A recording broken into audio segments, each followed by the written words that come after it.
Apa? Kamu mau menikah lagi ya? Istrimu Irma belum sebulan meninggal. Maafkan aku, Ica. Kamu setuju ataupun tidak, aku akan tetap menikahi dia.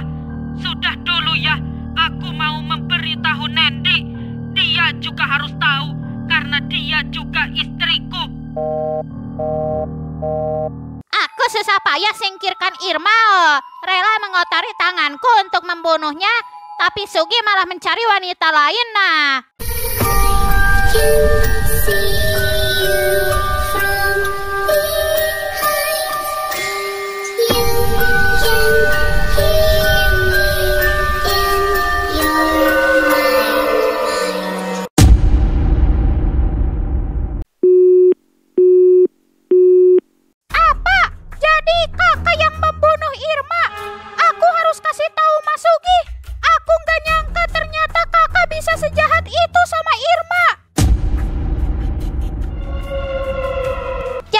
mendengar pembicaraanku di telepon tadi ya. Kamu mau apa datang ke sini ya? Aku dari tadi udah ada di rumah ini dan aku udah dengerin semua pembicaraan Kak Ica sama Mas Sugi di telepon.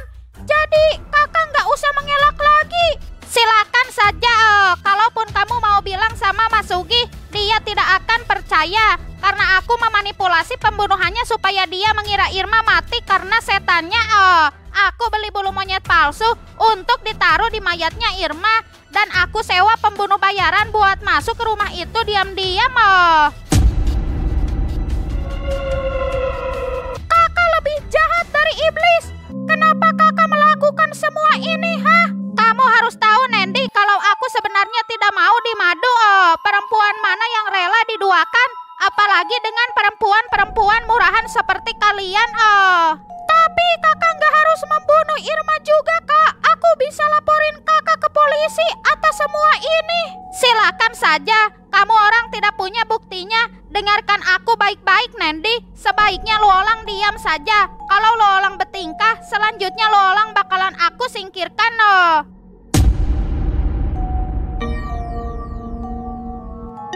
Aku sudah menganggap kakak seperti saudara kandungku sendiri. Aku cuma gak percaya kakak melakukan semua ini. Aku pun tidak ada masalah sama lu orang, karena lu orang baik tidak suka minta macam-macam sama Sugi. Makanya aku membiarkan lu orang hidup.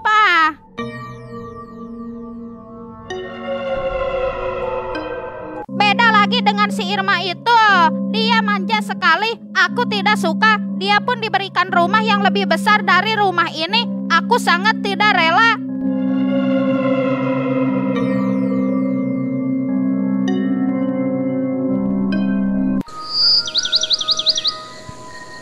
Mulai sekarang kalian tinggal di sini bersamaku. Tidak usah lagi kalian memikirkan uang sewa kontrakan dan biaya hidup. Sekarang ada aku bersama kalian. Iya, terima kasih, Pak. Ya memang sudah seharusnya kamu seperti ini kepada kami, Sugi. Seandainya aku dari dulu berani mendatangimu, mungkin aku tidak perlu susah payah bertahan hidup di luar sana. Sudah, Bu, sudah. Bapak kan sudah mengakui perbuatannya dan Bapak juga mau bertanggung jawab dan menanggung hidup kita sepenuhnya. Sudah ya, Bu, sudah. Tapi begini, Tari, Igma, ada sesuatu yang ingin aku bicarakan sama kalian. Mungkin sekarang waktunya tidak tepat karena kita baru memulai hidup baru. Tapi aku tidak bisa menunggu lama untuk membicarakan ini. Ada apa, Sugi? Katakan saja. Sebaiknya jangan bicara di sini. Aku akan membawa kalian ke sebuah ruangan. Kita bicarakan di sana. Ayo ikuti aku ke lantai atas.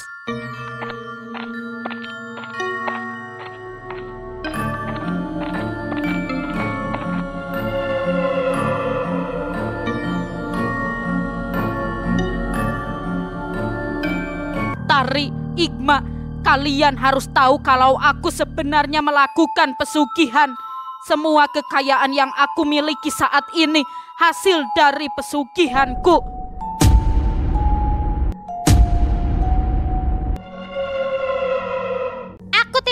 Sugih, kekayaanmu dari mana asalnya aku tidak peduli. Memangnya kenapa?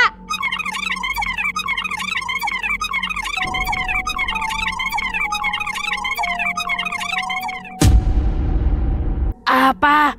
Jadi aku yang nantinya harus meneruskan pesugihan ini, Pak? Iya, Igma. Kalau bukan kamu siapa lagi?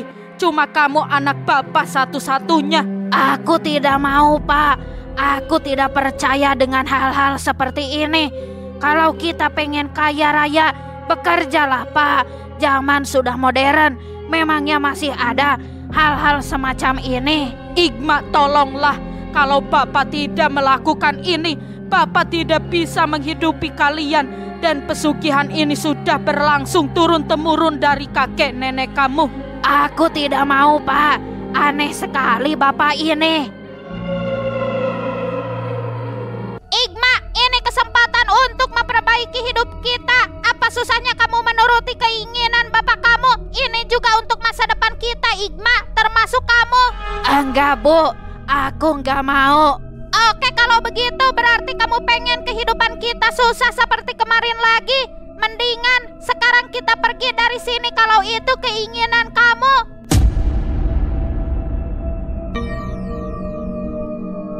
Ya sudah, ya sudah. Aku mau, Pak.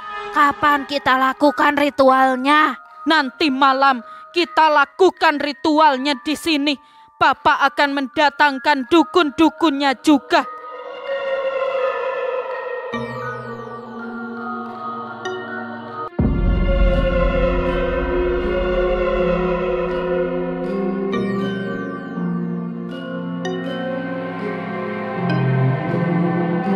Ini siapa toh, Mas?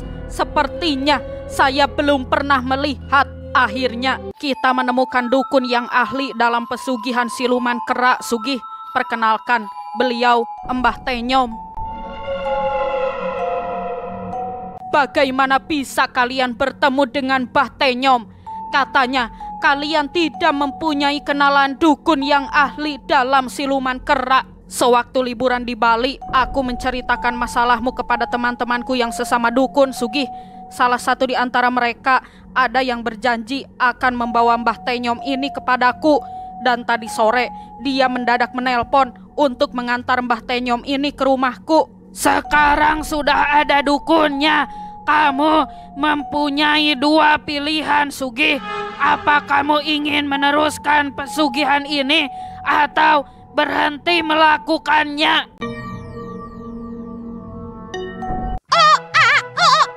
Kalau ingin dilanjutkan secepatnya, kita lakukan ritual pergantian tuan seperti yang diinginkan Yang Mulia Kera.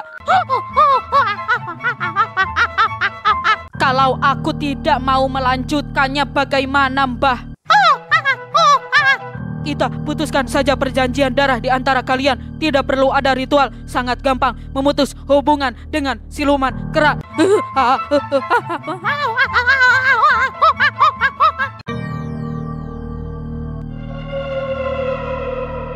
Bukannya pesugihan ini sulit didapatkan, ya Mbah? Kenapa melepaskannya begitu mudah? Aku juga tidak tahu, tapi yang pasti pelaku pesugihan ini pasti memiliki benda yang didatangkan langsung dari dunia mereka. Coba, Sugih, apa ada benda peninggalan orang tuamu dahulu?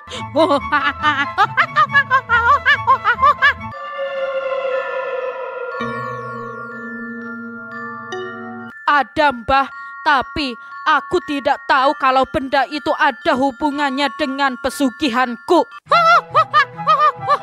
Orang tuamu tidak memberitahumu? Hahaha, ceroboh sekali. Jadi, bagaimana keputusannya, Sugih? Kamu ingin berhenti dari pesugihan ini?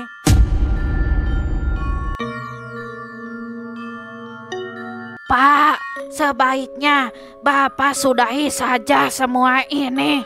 Rezeki kita itu sudah diatur oleh Allah. Allah yang ngasih kita rezeki, Pak, bukan pesugihan Bapak. Aku pun sebenarnya ingin berhenti, anakku. Tapi aku akan kehilangan semuanya jika aku berhenti.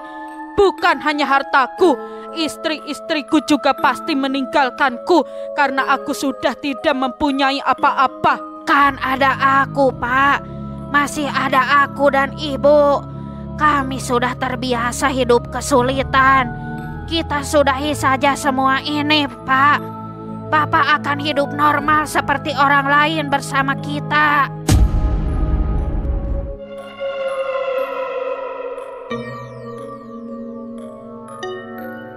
Bapak harus tahu, kalau aku tidak menginginkan kekayaan Bapak, semua ini tidak ada artinya bagiku, Pak. Yang penting Bapak dan Ibu ada bersamaku. Baiklah anakku, jika memang itu yang kamu inginkan, akan Bapak lakukan.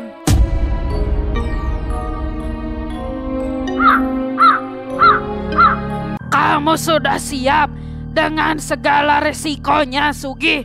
Mungkin setelah ini kamu akan banyak ditimpa cobaan yang akan menguras harta kamu hingga habis tidak bersisa. Iya, Kek. Kalau begitu tolong aku, Mbah. Aku akan membawa benda itu. Tunggu sebentar.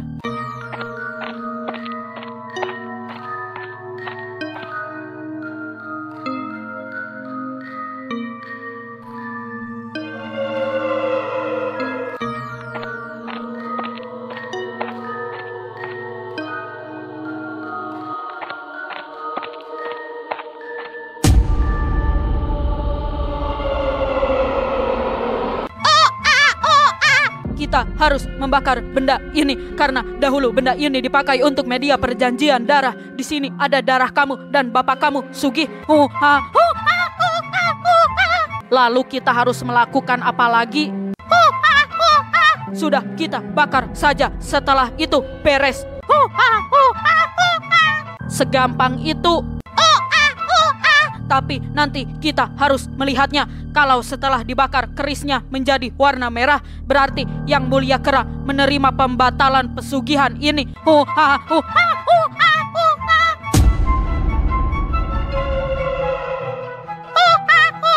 Tapi kalau setelah dibakar kerisnya masih dengan warna yang sama tanpa perubahan, berarti kamu ditolak, Sugih, dan harus melanjutkan pesugihan ini. Mau tidak mau.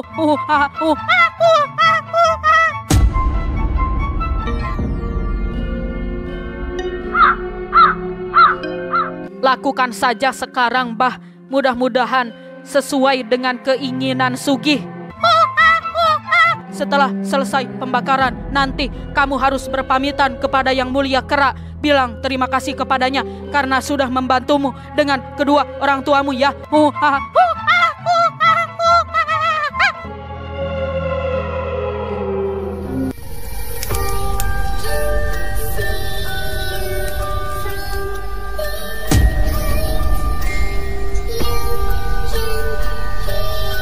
Yang Mulia, aku tahu Yang Mulia pasti ada di sini melihatku.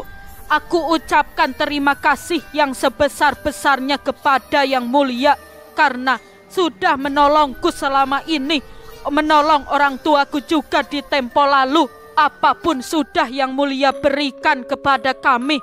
Kami tidak ingin melupakanmu, tetapi sudah cukup yang diberikan olehmu Yang Mulia. Aku tidak ingin lagi menerima apapun darimu. Aku ingin hidup selayaknya manusia yang lain. Maaf jika aku dan orang tuaku sering membuat kesalahan kepada Yang Mulia. Aku pamit untuk selamanya dan tidak akan meminta lagi kepada Yang Mulia.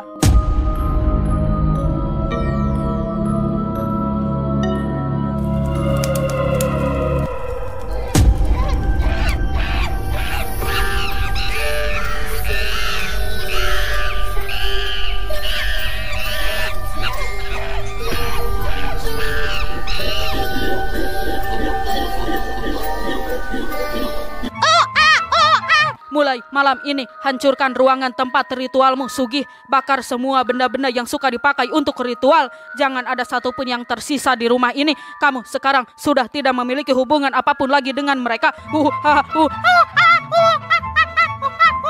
Iya, Mbah. Terima kasih. Ternyata segampang ini. Aku kira harus melakukan ritual yang berat. Kalau kamu yang melakukan pembakaran ini belum tentu berhasil, Suke. Aku membaca mantra-mantra di dalam hatiku dan mantra itu hanya aku yang tahu. Ini mantra rahasia.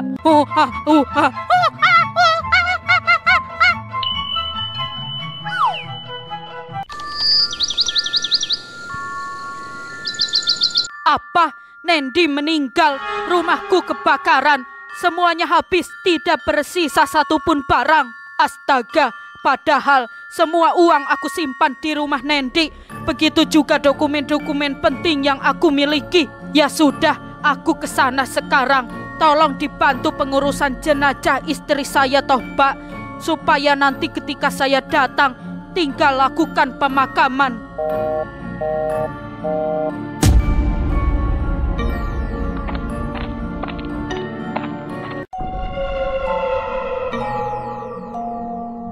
Loh, Ica, kamu kenapa datang enggak kasih kabar dulu?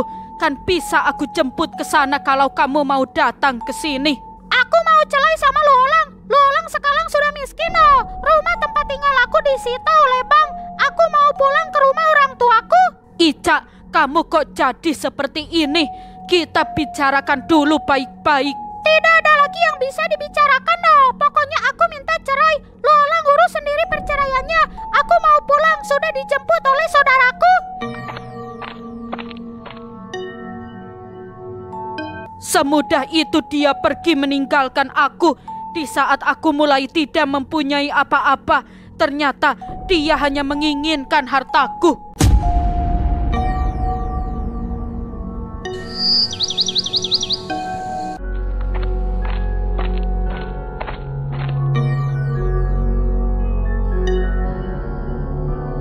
Kenapa, Sugi? Ada apa dia datang ke sini? Dia minta cerai dan Nendi, istri keduaku, meninggal. Rumahnya kebakaran dan tidak ada satupun aset fisik kami yang tersisa. Semuanya habis dalam waktu sekejap. Kamu juga mau meninggalkanku, Tari? Silahkan kalau kamu mau ikutan pergi. Aku sekarang sudah tidak punya apa-apa. Jangan samakan aku dengan mereka, Sugi. Aku datang ke sini hanya ingin anakku diakui sebagai anakmu, bukan mengejar hartamu, Sugi. Kamu sekarang berbicara seperti ini, besok lain lagi. Kamu juga pasti meninggalkanku sama seperti mereka. Aku dan Igma sudah terbiasa hidup sulit, tidak seperti mereka yang selama ini hidup dalam kemewahan. Sekali lagi, Sugi, jangan samakan aku dengan mereka. Aku dan Igma